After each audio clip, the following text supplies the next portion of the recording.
and that is he just went to the national prayer service the day after his inauguration, and he just got lectured and disrespected and talked down to and accused basically of racism and other things by Marianne, I don't know how you say her last name, B-U-D-D-E, Marianne Budde, or Budde, I don't know. What do you think, Logan? Budde? I don't know. B-U-D, that'd be Bud, and then D-E, Budde? I don't know. We'll just call her Marianne. Bishop, no less. Bishop Marianne. Oh, there's a red flag for you. But this is the Episcopalian Church. Okay, I think that church, quote, church, left the reservation, theologically speaking, a long time ago. She is the Washington National Cathedral bishop, the bishop in Washington. And folks, you got to hear this, but more than that, later, it's all over social media. You got to watch the video. And you got to find the video where the camera is trained on Donald Trump and President Trump, Vice President J.D. Vance. And you got to watch who is the first one to make a sign. Well, President Trump shifts his body weight at one point pretty quick because I think he knew what was coming. I'm not a body language expert, but he shifted his body weight pretty quick, like, oh boy, let me brace for this. But the first one to give a clear indication I'm not in approval was J.D. Vance. He turned and looked at his wife like, are you kidding me? When she started in on the whole LGBT thing and the illegal immigrants and people are afraid. Well, you're gonna hear it. I'm gonna play it. The next one that clearly gave up their hand on this after J.D. Vance was President Trump's daughter sitting directly behind J.D. Vance, Tiffany. She made it clear. You know what? I pretty much wear my emotions on my sleeve too when I can. I can't always do it on air, but sometimes I can, and I do. I would have been just like JD and like Tiffany. I would have been like making facial expressions like, are you kidding me, lady? Now, I went and researched this gal. She's a total social justice warrior. I don't know why they go to these so-called churches. This woman, when President Trump was in his first term, she made a video condemning him for going out in front of St. John's Church and holding up the Bible. She apparently was standing with the Black Lives Matter crowd because she praised them in her congressional testimony. So again, where is the vetting process on these people? President Trump, if you would like for me to organize a Protestant, legitimate, mainstream Christian prayer service, give me a holler. I know some guys, let's say Dr. Andy Woods. I know some other pastors I can bring in that will give a Lord-honoring, God-honoring prayer service.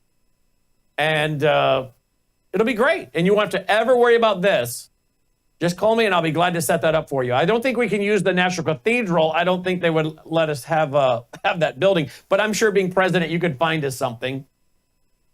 But whoever put this together did the vetting.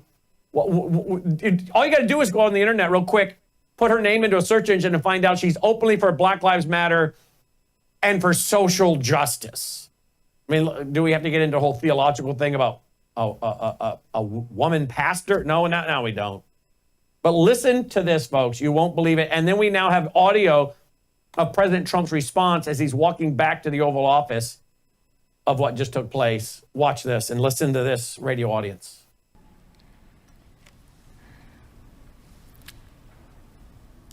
Let me make one final plea, Mr. President. Millions have put their trust in you.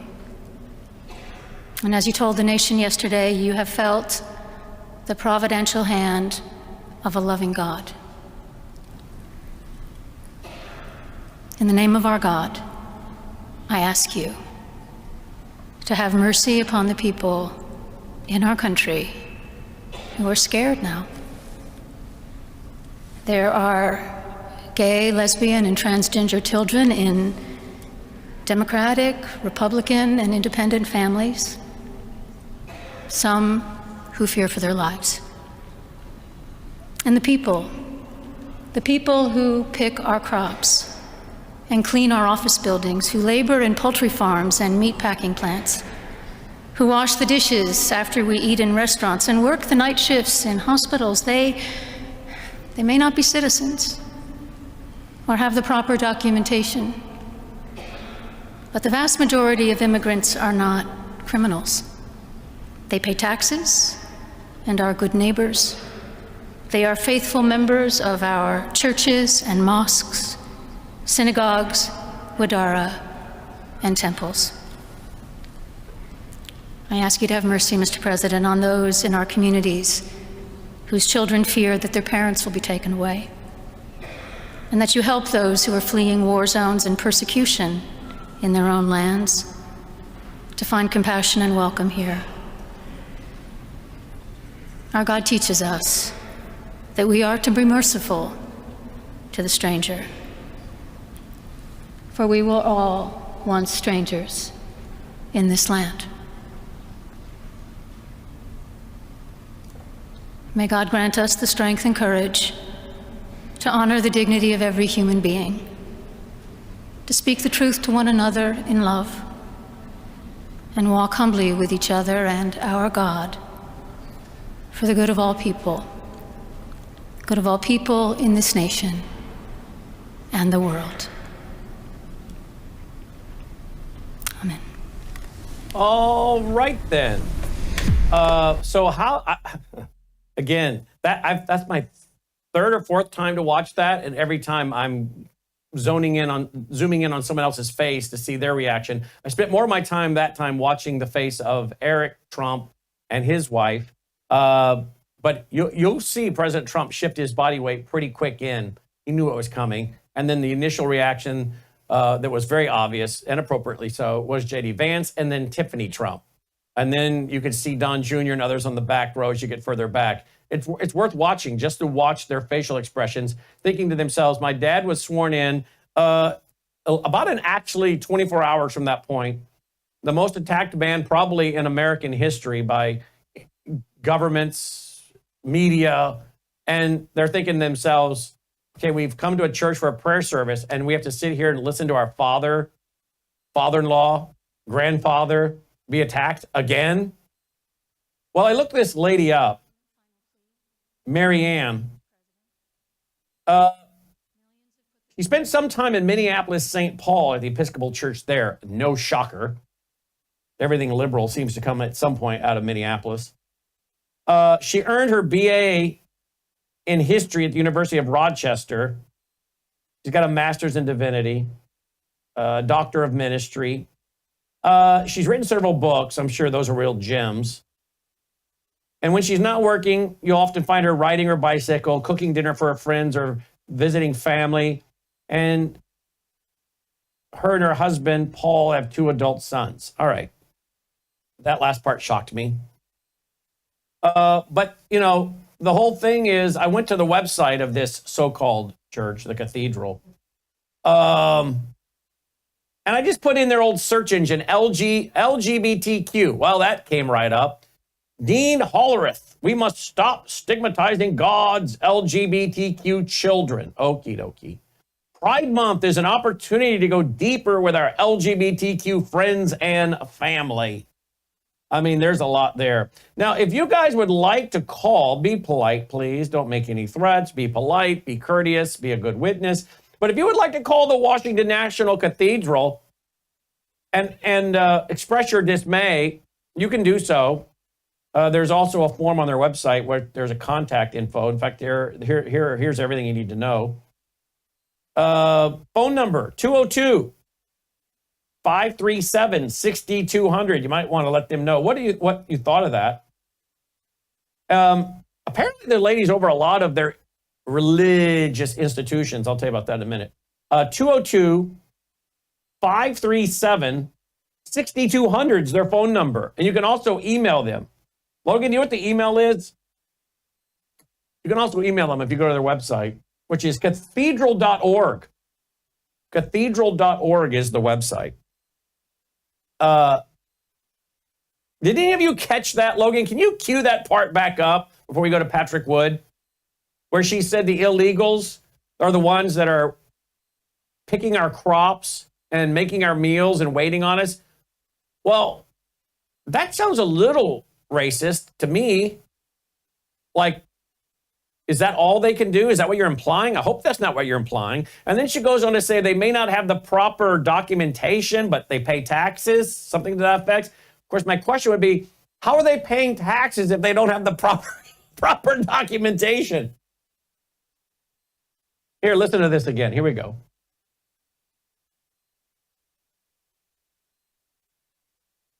Who labor in poultry farms and meatpacking plants. People who pick our crops and clean our office buildings, who labor in poultry farms and meatpacking plants, who wash the dishes after we eat in restaurants and work the night shifts in hospitals. They may not be citizens or have the proper documentation, but the vast majority of immigrants are not criminals.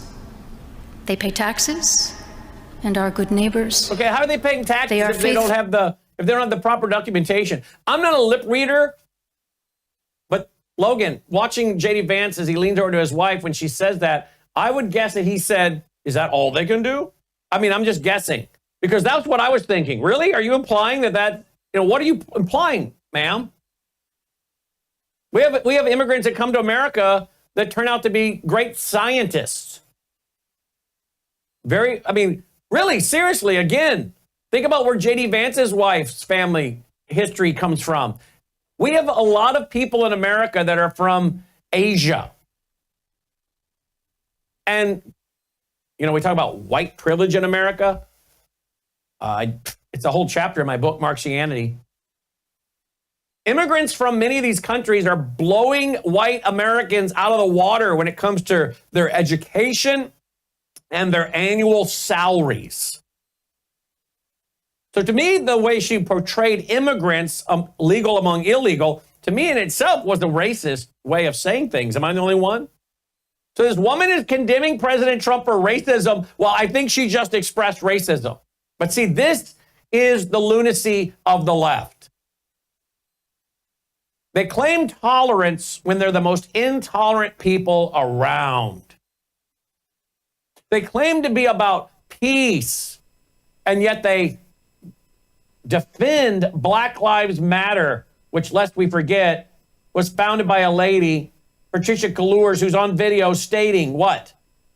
We are trained Marxist. That's what she said. We're trained Marxist.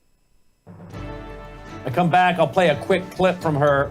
You know what? I'll just save it for tonight. I'll play a clip from this lady tonight where she's defending Black Lives Matter. Again, the vetting process. Where are we at with this? How did this gal get up there to be a part of this? I don't know, but she squandered an opportunity to have part in a historic event and turned it into an utter political, woke, cultural Marxist, disrespectful rant against the President of the United States. We'll be right back with Patrick Wood. Why is Elon Musk so eager to go to Mars? Hello, I'm Brandon House. Is the government tracking you? Do they have access to all your data? Well, if you go to worldviewtalk.com, you'll find out about a cell phone company that, does not store your data. They don't do that. This is what they're known for. They don't store your data. You have privacy. You're not being tracked. That's why a lot of folks are turning to worldviewtalk.com. You'll find their prices are very competitive. All the details are there at worldviewtalk.com. Again, worldviewtalk.com. Oh, while you're there, not only do they have cell phones that aren't tracking you, you can find out about how to get a satellite phone. Should the whole system go down and you want to communicate with a family member or a loved one, you might want to have a satellite phone. Or how about their solar generators? They have great solar generators. Check them all out right now. Worldviewtalk.com, worldviewtalk.com.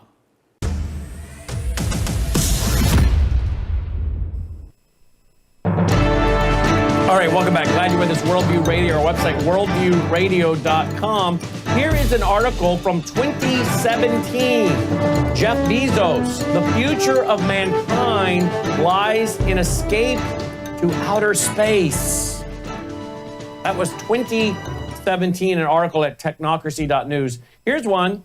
This is June 25th, 2019. June 25th, 2019. Elon Musk, quote, Starship development to build the Martian technocracy, end quote. Why are these guys so eager to go to Mars? I want to talk to Patrick Wood about that and what this has to do with technocracy. He is an expert on technocracy, transhumanism, and he joins us now. He's one of our regular broadcasters, hosts a show called Technocracy News with none other than Logan House, twice a week at 6 p.m. Central, 7 Eastern on Tuesdays and Thursdays, if I remember correctly. He joins us now. Patrick, welcome to the broadcast. Thanks for being with us. Hello, hello. This is stranger than fiction. Yes, it is. It is. Well, here's the headline. I mean, you're taking us back to 2017, where Jeff Bezos, the owner of Amazon, saying the future of mankind lies in escape to outer space. Now, we hear Elon's talking about going to Mars. Why are these guys, these technocrats, so eager to go to outer space or go to Mars, to colonize Mars? I think they have this idea that since the planet, our planet, is headed for destruction, that we need to have an escape hatch to get away from our planet eventually. And this is a pretty dim view of where we are today, for sure, because, well, there's no indication other than blowing ourselves up, I suppose. There's no indication that life is going to end on Earth. But they have this idea of the, even though the United Nations says, well, we have to manage our resources, et cetera, they have this idea that we're going to blow it. We're going to completely shut the planet down, and we need to flee to the stars. Maybe they just watched too much Star Trek. Well, do you remember in 1978 where we were told that we're going to go into an ice age? I have a video. Yes. I think it's Dr. Spock from Star Trek. What was his name in real life? Does anybody remember? Leonard Nimoy? Nimoy? Yeah. Nimoy. Thank you. Good job. This is his voice, I'm pretty sure, narrating this documentary. Here's what he had to say. All over the United States, climate experts believe the next ice age... Now, this is 1978, by the way. 1978, just to make sure everybody knows. The next ice age. ...on its way. According to recent evidence, it could come sooner than anyone had expected. At weather stations in the far north, temperatures have been dropping for 30 years. Seacoasts, long free of summer ice, are now blocked year-round. According to some climatologists, within a lifetime, we might be living in the next ice age. Wow, might be living in the next ice age, 1978. Then it went from ice age to global warming, we're all going to burn up. So it went from we're all going to freeze to death to we're all going to burn up. But boy, they have this end of the world apocalyptic idea, and man is always comes right back to man every time, doesn't it? It's always man's fault. Yes, exactly right. This is a war against humanity. In fact, the Club of Rome said that in their 1991 publication, that we're at war with mankind, with ourselves. And this is an existential war in the end, that we're all going to get it in the end, and we need to. This is the technocrat answer. You need to have your escape hatch open, ready and be. Well, see, it's not your bug out bag. It would be your bug out rocket. Wait, some of these guys are building bunkers. They've built multi-million-dollar bunkers to go underground. So I don't know if they can't get out on their rocket in time, or the technology doesn't come around quick enough for them to get on their rocket and go to a colonized planet. I guess they're going to have to, go underground. So some of them are already building their underground bunkers, and we've always wondered, what do they know that we don't know? But maybe it's that they don't know anything other than their own worldview that believes in this somehow man-made apocalyptic end, and that may be why they have their bunkers as the backup in case the technology doesn't come fast enough to just leave the planet and go to Mars. Now, why Mars? Why Mars? Why not the moon? Elon Musk put put that to rest. Basically, he said the moon's okay, but it's not a planet. It doesn't have an atmosphere. It doesn't have many minerals that can be mined. But Mars, he says, on the other hand, Mars has an atmosphere that can be refined. We can heat it up. We can we can mine methane to get oxygen and other essential elements that life needs. And he said there's an abundance of minerals and things that can be mined on Mars. There's no trees. There's be no farming outside for sure. But the minerals are what really interests Elon Musk. Now, hasn't this whole thing with sustainable development, globalization, from the get-go, when the Trilateral Commission said we're going to create a new international economic order, wasn't it always about resources in the end? Yes, it was. They incessantly talk about the resource management, and Elon Musk now, there's resources on Mars, much more than we have now, and if I can get my hands on it, I'll be a rich man. Well, he's already rich, right? Well, he's the richest man in the world. How much more does he need? I don't know, maybe just a little more. One would have to wonder. Let me just say this. He also expressed this. The only reason he's made a lot of money, and he's basically said, I don't need the money. What I want to pour my wealth into getting to colonize Mars.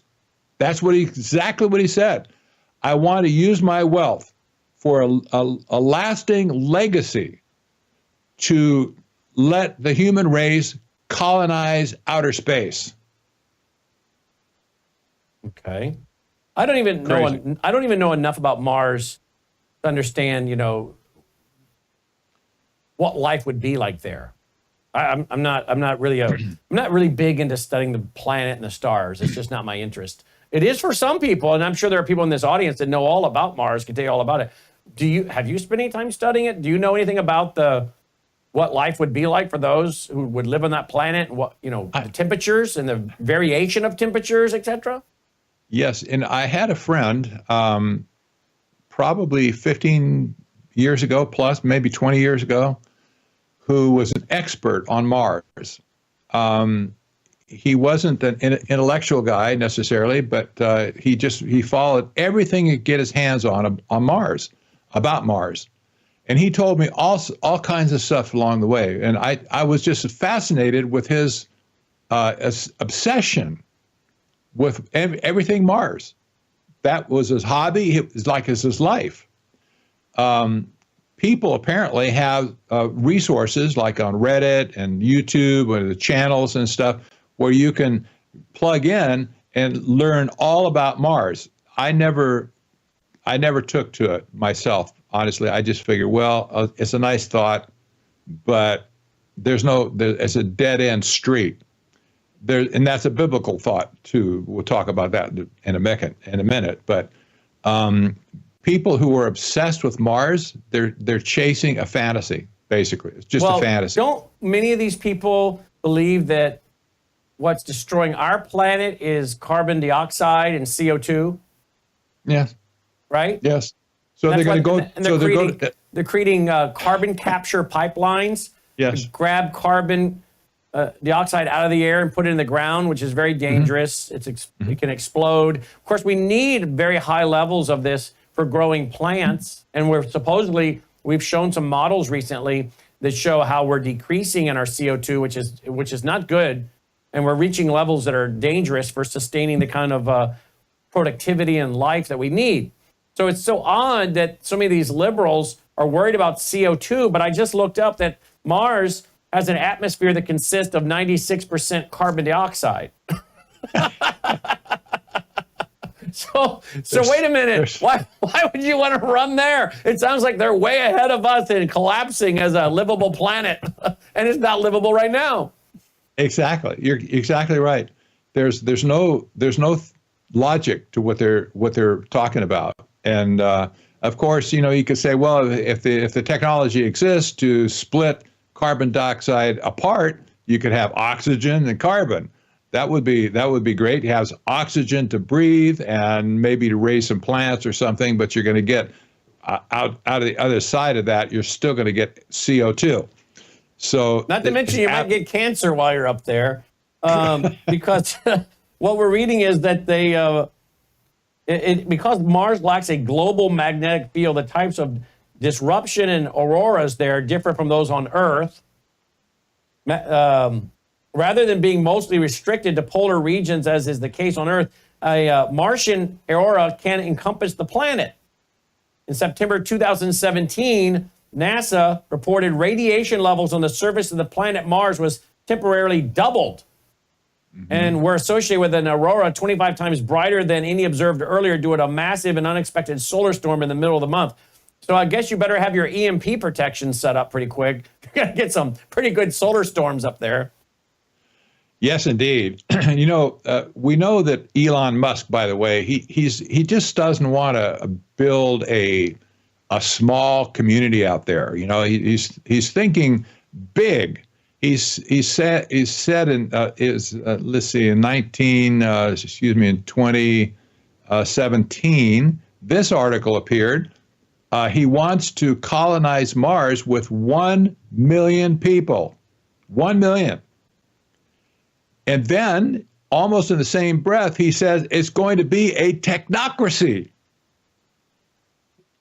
Wow. Tell me this guy that doesn't know what a technocracy is. You can't say that he doesn't know what he's talking about.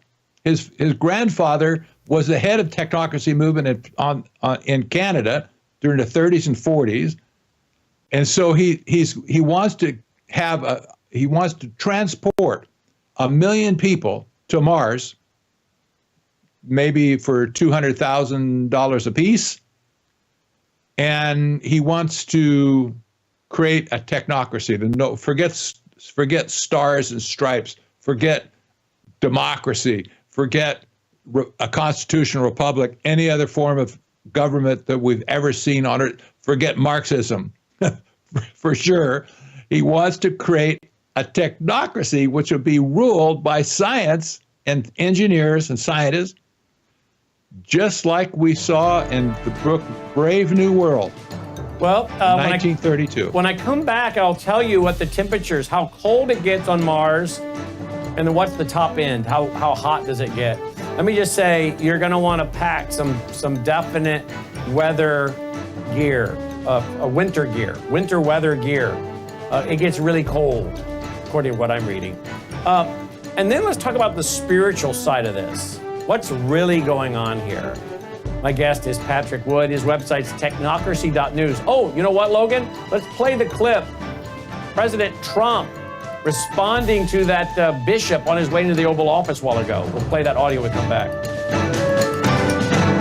Hello, I'm Brandon House. Melissa and I have been taking Bella Grace, this powerful elixir, since last fall, 2023. The results have been amazing. My hands would crack and bleed, deep cuts and cracks every winter for years.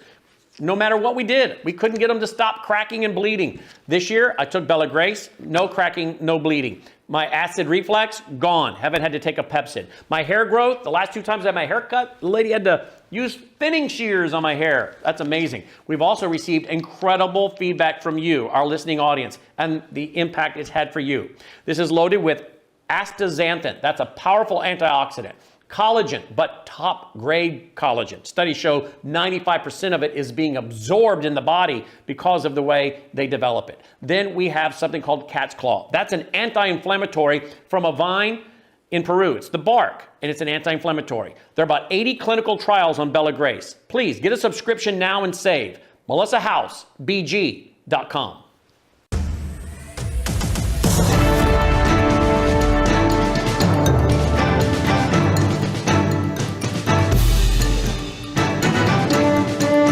All right, welcome back. How did President Trump respond real quick to the Episcopalian bishop lecturing him today? He was asked about it by the press on his way to the Oval Office. This is how he responded. We've bumped the audio so you can hear him because the press is shouting at him across the Rose Garden. Listen to this.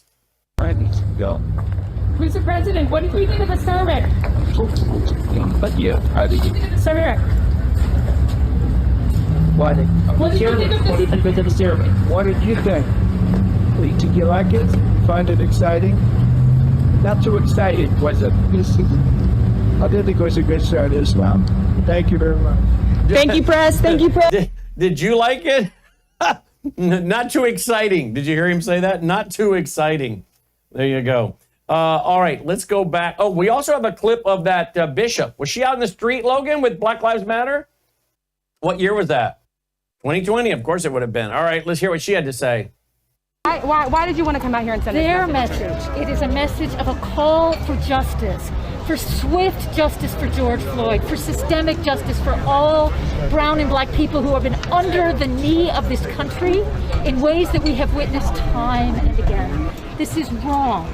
And this rising up, this spontaneous uprising of people, mostly half my age or younger, they're the ones we should be listening to. And they're angry at the president. They're so angry. They're angry at the president. So what is your message to President Trump today? Well, I've given up speaking to President Trump. We need to replace President Trump. We need leadership that will lead us in the ways that this country deserves. Thank you. Thank you. Okay. Logan found that since we've gone on the air. Again, we're offering our services to the White House to vet anyone, but particularly vet people in the religious department. That's our area. That's our area of expertise. You're in our wheelhouse there. We can vet these people, and we would have told you very quickly, no, she wants President Trump to be replaced in his first term. She's with the Black Lives Matter. She's with the Marxists. She's a social justice gal. She's a lefty, a big-time cultural Marxist lefty. You don't want her anywhere associated with President Trump because first of all, she's not on the same Worldview page. And number two, you don't know what might come out of her mouth.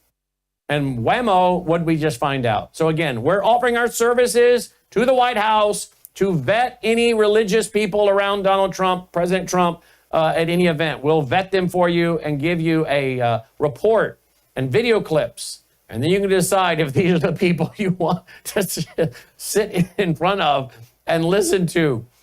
Well, because again, you don't know what they might do. Wow. All right, let's go back to Patrick Wood. All right, Patrick, I have to wonder, Patrick, if this whole quest for going outer space to Mars, or these places, I'm thinking of the verse, the heavens declare the glory of God, and the firmament showeth his handiwork. What is to give glory to the God? Creation, right? Creation. Romans 1 says they worship the creation rather than the creator. We don't worship creation. We worship the creator, but the creation shows us his glory, his power. The Bible says that we have general revelation, that we can know what is about God and his character even by looking at creation. The greater the design, the greater the designer. And the heavens declare the glory of God. The firmament showeth his handiwork. I have to wonder aloud, Patrick, if some of these guys are wanting to use the heavens to bring glory to themselves. What do you think? Absolutely.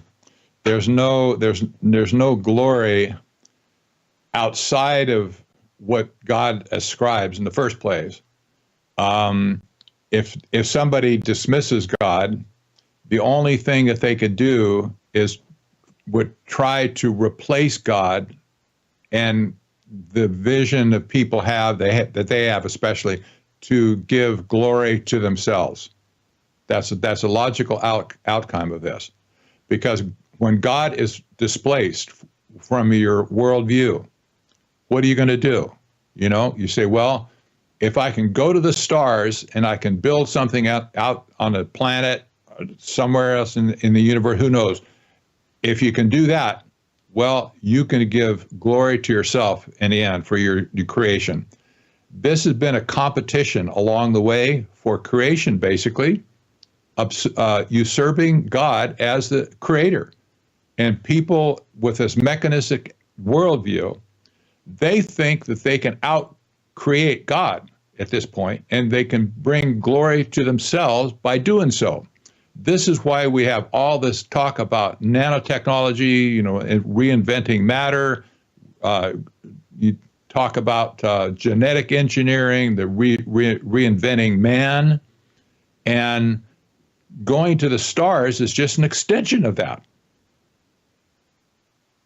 Well, it's an odd situation, to say the least, and one that many people don't understand what it is these guys are trying to do, from Bezos to Elon Musk. But a lot of people were watching Elon's face yesterday during one of the, I don't know if it was during the swearing-in ceremony or one of, he kind of put his head up in the air and his eyes did something, and people are out there saying on social media, did his brain just reset? I mean, like he's like a cyborg or something. And maybe he's just one of these guys that's so bright and so smart, intelligent, that he's also a little awkward. I don't know. Then there are other people that say they don't think he's the real guy, that he's just an actor, and that there are other people really running the show, that there's no way that this guy's as brilliant as everybody's saying he is. It does seem to me, if he were so brilliant and so involved in running all these companies, how has he had time to hang out at Mar-a-Lago at $2,000 a night in that little lodge for the last multiple weeks and run to all these things he's running to in DC now? I mean, the richest man in the world you'd think would be very busy. I mean, he just built a data center. The world's largest computer is being built right here in my backyard in Memphis. Do you think this guy is an actor? Is he a front man? Or is he really running the whole show here? What are your thoughts? He has a team. Undoubtedly, he has a talented team, people who think like he does. There's no way that this guy's an actor per se, but he has his, there you go. He has his fingers in so many pies. And you can see in this video here, he's absolutely just unplugged. And he's almost like the petulant school kid, you know, maybe 8 years old. And sometimes I think that's basically his emotional age. Well, we you heard him also know speak. He was brought up to speak the other night. It seemed like it was during the victory event the night before the inauguration. And I don't think he was planning on coming up there. And he got called on the stage by President Trump. And he was the most awkward. Logan, do you have it? If it make sure there's no cursing, I don't think there is. It was the most uncomfortable thing to watch, because he could barely complete a sentence. He was stuttering horrifically, repeating himself, could not seem to gain a line of thought. And again, I don't know if he's on the high-end spectrum of autism or what's going on. So I don't know what's happening with this guy. I don't fully understand him. I don't think you understand him, and yet you spent a lot of time studying him. Have you? Do you understand him? Well, I can just amen what you just said about being on the autism spectrum, because he has self-diagnosis of Asperger's syndrome. And that is he's a high functioning Asperger's, the Ospies they call him. But he's very awkward when he's put on the stage like that. And he has hard time making sentences work, has a hard time with eye contact. And I think this is just an expression of it. Well, Vivek Ramaswamy is apparently, he's quit Doge. He couldn't work with him. I mean, there's only two people there behind this, and the word was that he had a disagreement with some of the staff. I'm like, I think there's only two people on the staff, him and Elon. So that pretty much narrows it down. So he's got to run for governor of Ohio. But Vivek Ramaswamy, he's a really bright guy, and I think he's more in the line of Donald Trump. Things are very, black, white, and we do this, then we do this, methodical, we lay it out, let's go. And I don't think Vivek Ramaswamy can deal with the very eccentric Elon Musk. Would that be a fair assessment, probably? Yeah, probably so. But, you got to remember that Ramaswamy has a chance now to be a senator. Mm-hmm. from Ohio. Well, he did, and That's so where- the governor picked his lieutenant governor, so now he's looking to run for governor of Ohio. Exactly. Exactly. Which again, So- would make him probably want to kind of distance himself from Elon a little bit. Well, it could, but this is his political career at this point. He's a young man, and where is he going to get the traction from his for his career? Is he will he go down in history as being the guy that ran Doge, or is the guy that, as a governor or a senator, having a lasting impact on the country? Well, here's that clip of Elon the other night. Listen to this.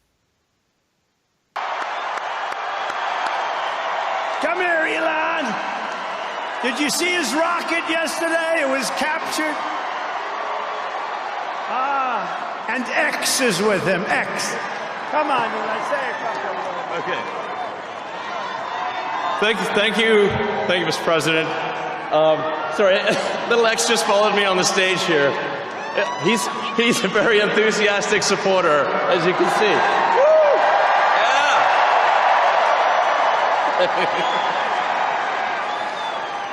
So we're looking forward to making a lot of changes, and this victory is the start, really. What matters going forward is to actually make significant changes, cement those changes, and set the foundation for America to be strong for a century, for centuries, forever. So.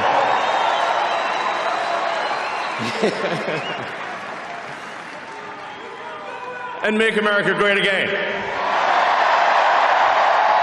Yeah.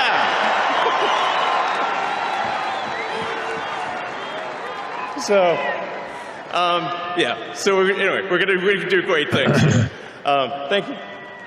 All right, there you go. That's it.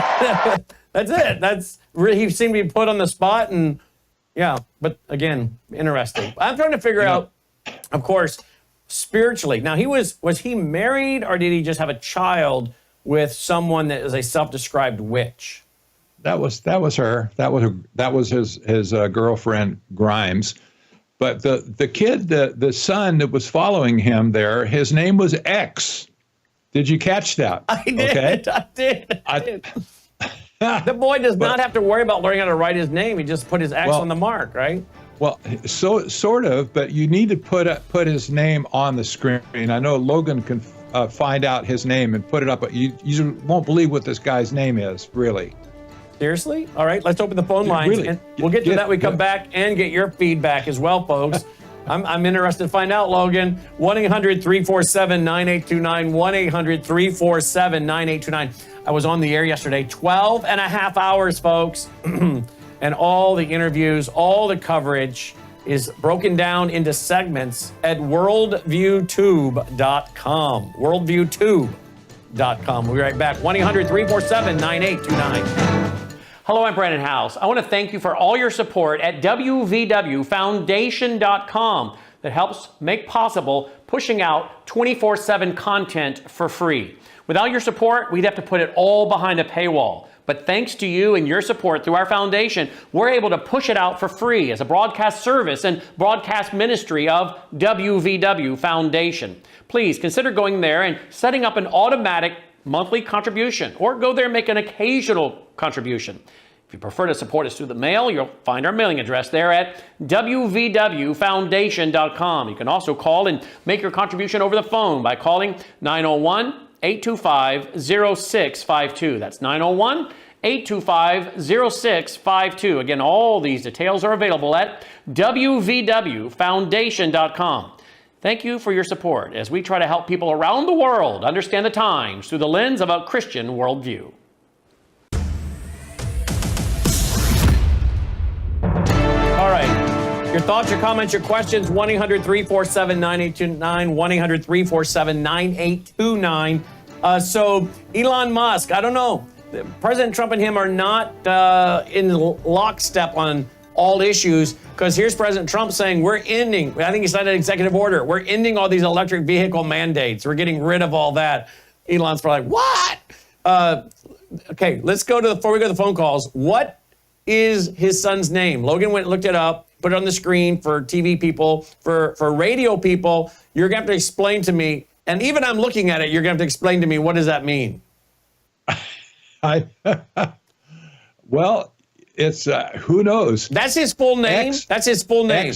It is. That's his full name. This was and for radio, it's X space AE space A dash X11 Musk. That's his name. Exactly. But they call him X for short. Well, I bet they do. The poor boy. When he gets older, I'd like to have you sign this document. Really? I know there is a the way that they pronounce it. I've never heard it two ways and in a sequence, but nevertheless, they have a way.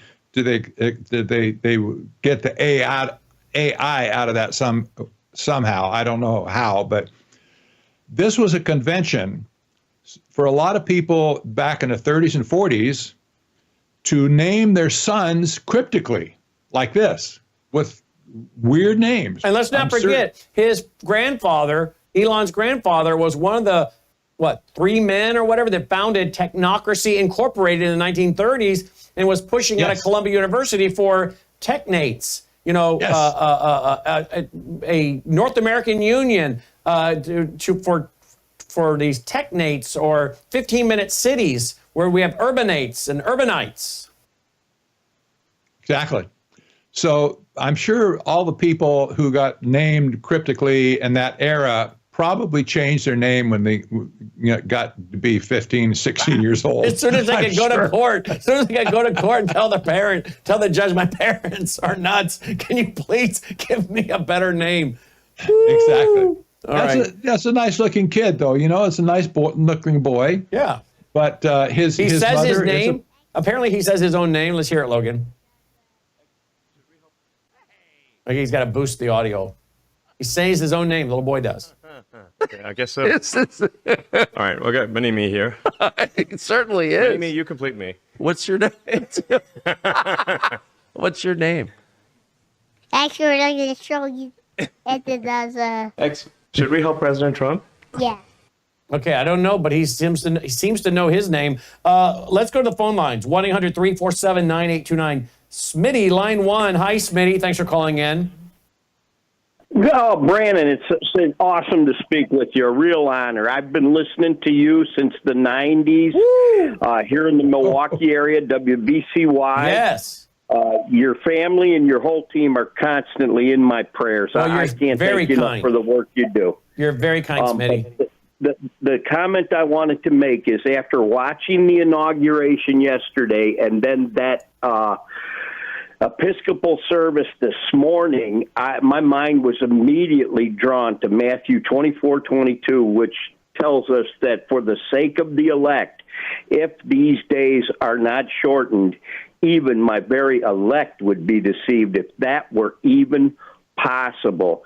And I would dovetail that with the fact that the scriptures warn us in these end times that it's going to be such a deceptive age, and to just be in prayer, be in the Word, cling to Jesus right now. The lack of discernment in the postmodern church is startling to me. Isn't it? I love the fact you use that word postmodern church, because that's one of the 6 dominant worldviews, and you clearly get it, Smitty. Wow, thank you, sir. Greg from Minnesota. He wants to talk about Elon and Mars. Greg, line 2. Hi, Greg. Thanks for taking my call. I like to tell Patrick I like his shirt, first of all. I like his shirt, too. I thought he was going to get a guitar and sing us a country song. For the radio audience, it's a black shirt with white stitching that looks like a cowboy shirt. But he's from Arizona, and it's an appropriate cowboy shirt. A Western shirt. Anyhow, when you were talking about the building on Mars, it got me thinking about the Tower of Babel. Well, that's interesting. Trying to get above God, trying to get away from God. What do you think of that, Patrick? What do you think of that comment? That could be. They tried to mount the tower here. What a better place to do it except on Mars. Exactly. Thank you, Greg. Just my thought about it. Greg, what's the temperature today in Minnesota? Right now, it's probably about 0.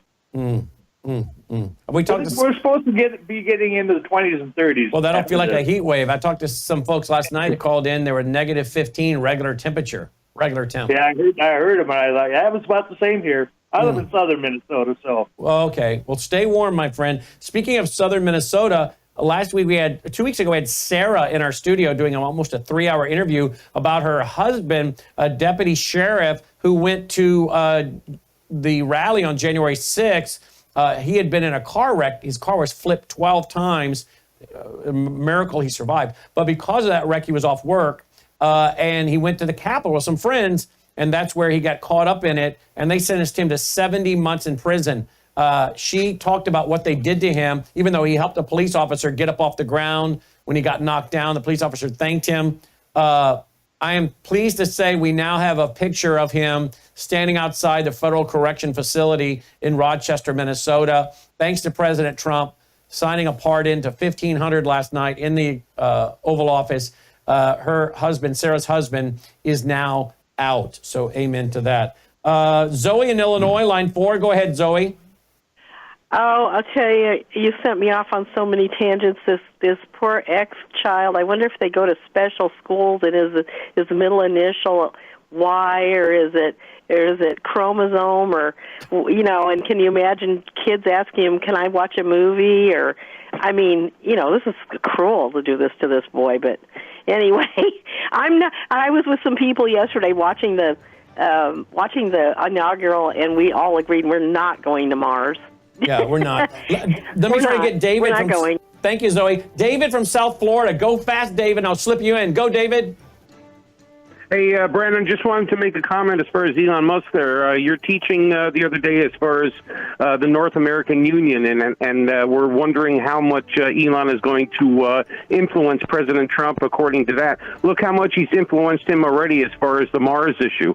I think that's pretty nefarious, if you ask me. And then also, it looks to me like... Well, I got to cut you off there because we're out of time, but let me say this. Pray for President Trump's discernment, folks, okay? Take care. This has been Worldview Radio. And that's our broadcast on those 74 stations. We're back with WROS out of Jacksonville, Florida, and of course, our Worldview Tube audience. Great question there by David. How much do you think President Trump is buying into this? Or you think he's saying, well, that's just Elon, I think he's really bought into it because he's accepted all of the tech bros en masse. It's not just Elon. Elon happens to be the richest man on the planet at this point. Obviously, he's going to be vocal, and Trump likes him. So, I look at Elon as a spokesman for the whole lot of them at this point. Mm-hmm. And remember, Elon was part of that so-called PayPal mafia back in the early 2000s that was founded by Peter Thiel, by the way. And Peter Thiel colored the Silicon Valley, the culture there, forevermore. And we see these people from that group in particular. We see Elon Musk, we say Peter Thiel, we see David Sachs, for instance, and there's another guy, I can't remember his name right now, but there's another guy from the PayPal mafia group. It wasn't a mafia, by the way. That they just made a joke of it, basically. But that's where all this stuff started, basically. So you have Elon Musk is speaking, I think, for the whole group at this point. Stand by there for a second, Patrick. We are getting word. We're getting word that U.S. Marshals, Logan, is that right? U.S. Marshals are going to the gulag in Washington, D.C. to release the J6ers that the guards and, I guess, warden are refusing to release despite President Trump's pardon. Do I have all that right, Logan?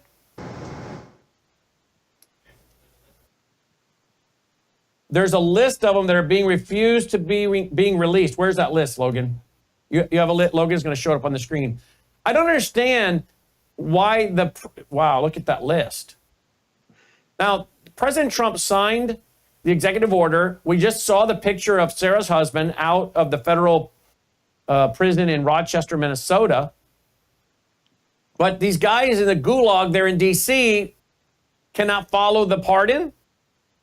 Again, there is a lot that needs to take place for sure. Now, here's the question. It doesn't matter one way or the other, but Logan, is that prison in D.C. is not a federal prison. That's a District of Columbia jail, right? I think that's a District of Columbia jail. So obviously, Trump can send in the U.S. Marshals to enforce federal law in his pardons, but I would think he needs to get the mayor of D.C. on the phone and all of a sudden start talking to her about federal funding and other things as well, because we all know what a mess D.C. is financially and otherwise. But again, the lawlessness is quite shocking. What are your thoughts of this, Patrick? Well, there you go. You know there's going to be an uphill fight for Trump to enforce his policies uniformly across the country. He's going to have huge fights from different cities like San Diego, Denver, maybe some cities in Washington State who have pledged already to fight him tooth and nail on all the policies that he's going to bring in. So one of the guys texted out to his family, because I guess today they let them have iPads in jail now, in prison and jail, and they can communicate with their family. One of them put out, staff is falsely claiming, this was last night at 9:20 DC time, staff is falsely claiming that only sentenced individuals have been pardoned. We are refusing to lock in, and they brought 17 officers onto the unit. So I guess they're refusing to go into their cells. We are not going in, but will not resist if they use force, which it appears they're about to do. Prayers, please. Oh. And so here we are at 3 o'clock Eastern Standard Time, 2 minutes to 3 Eastern Standard, and they're still not out. This is ridiculous. Yes, it is. Okay, Logan, do you have a mic in there, Logan? We need to get you a mic back in there. 29-year-old migrant, what?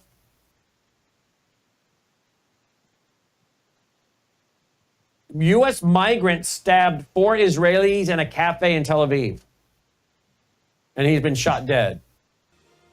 So we're now exporting American terrorists to Israel? Is that what I just... He's a what? Iraqi? He's Moroccan, from Morocco, but he came to America. Oh, wow. It's just nonstop news. Now, Patrick, in 1 hour from now, we'll be carrying special breaking news, a speech by President Trump about our infrastructure. Are you ready for this, Patrick? I'm told it will involve AI. Totally. Have you heard that? It's going to be spread all over the country at this point. I don't know how the power grid can handle it, but folks, big announcement by President Trump in the infrastructure coming up 1 hour from now on Worldview Tube, and it will involve AI. Patrick's website. Colonel Rob Maness has a lifelong record of providing dedicated service to this nation. Having worked his way up from the enlisted ranks to full colonel, he served our country for more than 32 years. He has served as a bomber squadron commander, bomb disposal technician,